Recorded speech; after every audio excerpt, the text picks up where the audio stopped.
Hi, my name is Todd Bigelow.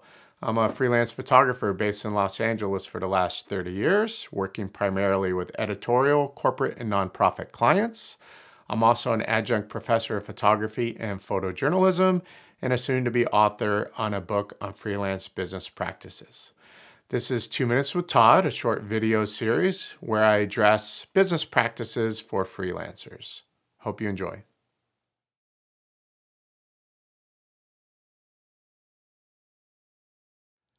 Hello, everyone. So I'm going to do a very specific video today.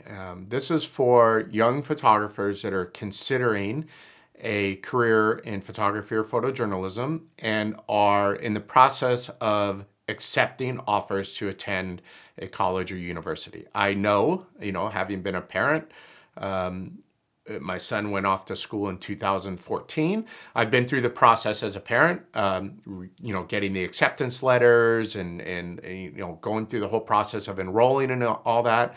And also as an adjunct professor, I've been involved with students for many years.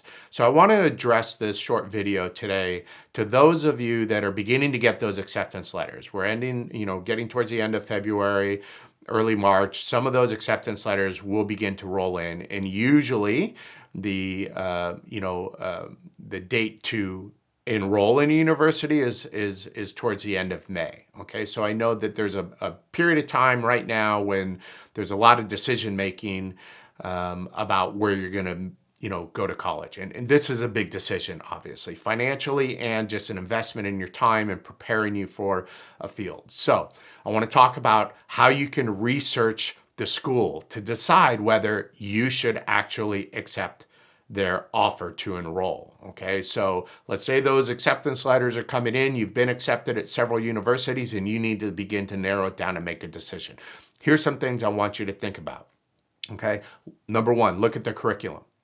Go online, look at the curriculum. Make sure that it kind of meets your understanding and your interests and so forth, okay?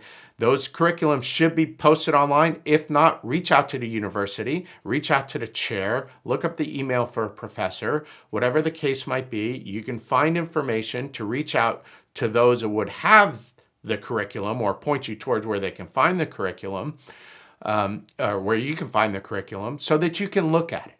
Okay, tell them that you have in an email that you've been accepted into the university, that you're considering enrolling, and that you'd like to look at the curriculum. Again, usually they're posted online. So number one, take a look at the curriculum to see that it makes sense to you, that it's something that appeals to you. Number two, this is so important. You need to look down the line towards your junior and senior year curriculums. You need to particularly look for internship opportunities. So if you see that an internship is built into your undergraduate work, that's wonderful. But you need to go further than just seeing it listed. What you need to ask, what is the university doing? What does the department do? The photography or photojournalism major, the department, what do they do for you to facilitate that internship process? Do they have channels opened up for you to find your way into applying to particular company or particular publications or nonprofits or museums or whatever the case might be?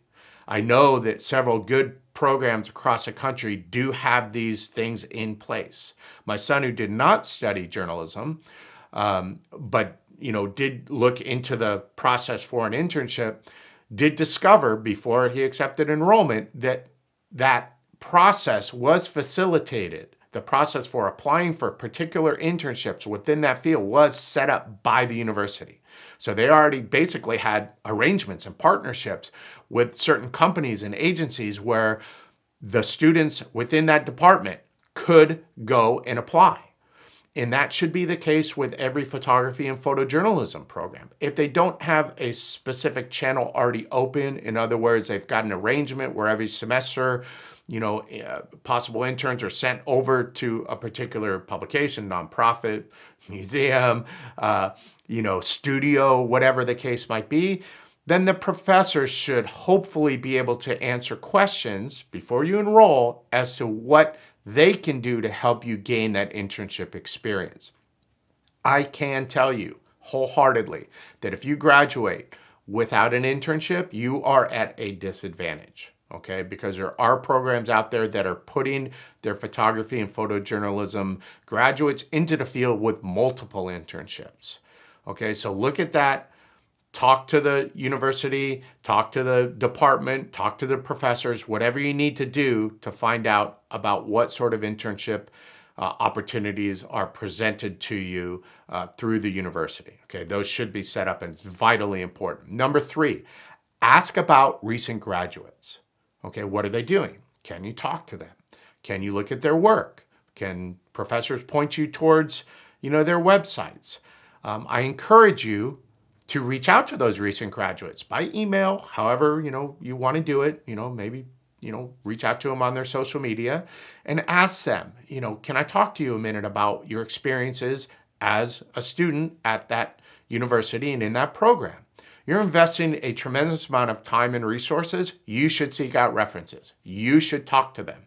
Okay? Let them tell you about the things the program excelled at. Let them tell you about the things the program did not excel at, perhaps fell short in providing. So these are very common things that you would do when you are going to make any sort of big investment in your time and resources, is seek out some references. So ask the university, ask the department, ask the professors, if you can speak to some recent graduates, or they can point you towards at least some recent graduates.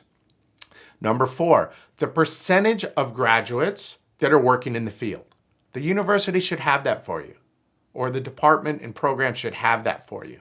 Okay, if they care enough to track, the success of their program, then they should know the percentage of recent graduates that are working in the field. That's a really important number. That should give you a clear indication of how well you're being prepared through that program. And last but not least, something that I've been talking about for many years now is, does the program have courses, and at the very least multiple discussions, if not full courses, on freelance business practices? The reality, backed up by research, is that most photography majors or photojournalism majors are likely to come out and be freelancers right away. Okay, you're going to enter the professional field as a freelancer. You need to be prepared for that. You need to understand how to develop clients. You need to have some instruction in how to look at contracts. What contract terminology is vitally important? What does licensing mean? How important is it to have a diverse set of clients?